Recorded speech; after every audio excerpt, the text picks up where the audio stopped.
Halo semuanya, kali ini kita akan membahas kisah pahlawan si Singa Maharaja.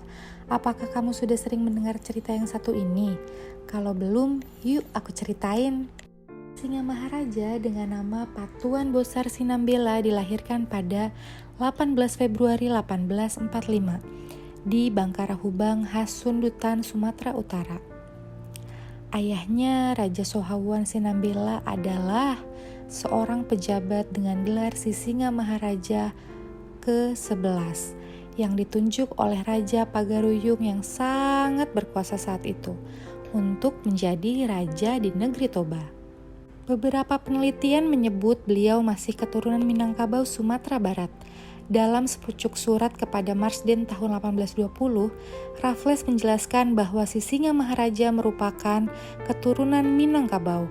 Sampai awal abad ke-20, si Singa Maharaja masih mengirim upeti secara teratur kepada pemimpin Minangkabau melalui Tuanku Barus utusan kerajaan Pagaruyung.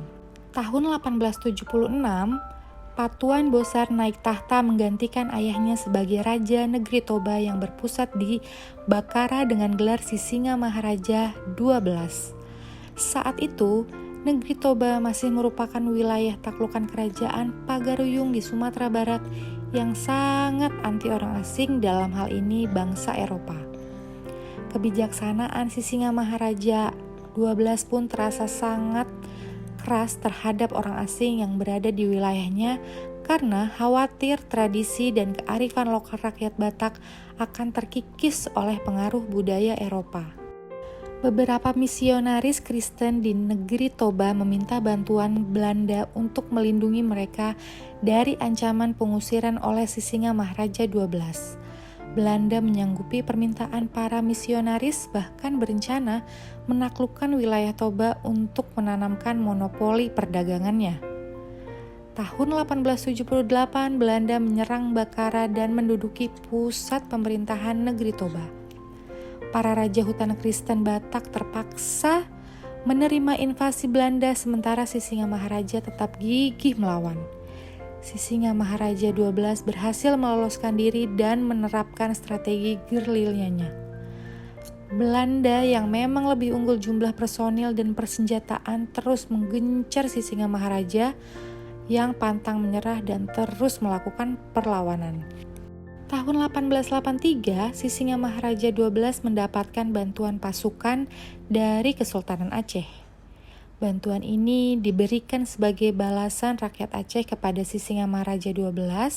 Sebelum menjadi Raja Negeri Toba, si Singa Maharaja 12 menjalin persahabatan dan pernah membantu Kesultanan Aceh berperang melawan kolonial Belanda. Dengan bantuan pasukan dari Kesultanan Aceh, si Singa Maharaja 12 balik menyerang Belanda. Bahkan berhasil menghancurkan dan membakar pos-pos militer Belanda. Perang menjadi berkepanjangan dan semakin berlarut-larut. Dan setelah bertahun-tahun mempertahankan negerinya, si Singa Maharaja 12 akhirnya dengan berat hati gugur dalam pertempuran di perbatasan Tapanuli Utara dan Dairi. 2 orang putra dan seorang putrinya pun ikut gugur dalam pertempuran tersebut, sementara keluarga yang lainnya ditawan oleh Belanda. Akhirnya pada tanggal 19 November 1961, Presiden Soekarno atas nama pemerintahan Republik Indonesia menetapkan si Singa Maharaja 12 sebagai pahlawan nasional Indonesia melalui Surat Keputusan Republik Indonesia nomor 590 tahun 1961. Moral of the story.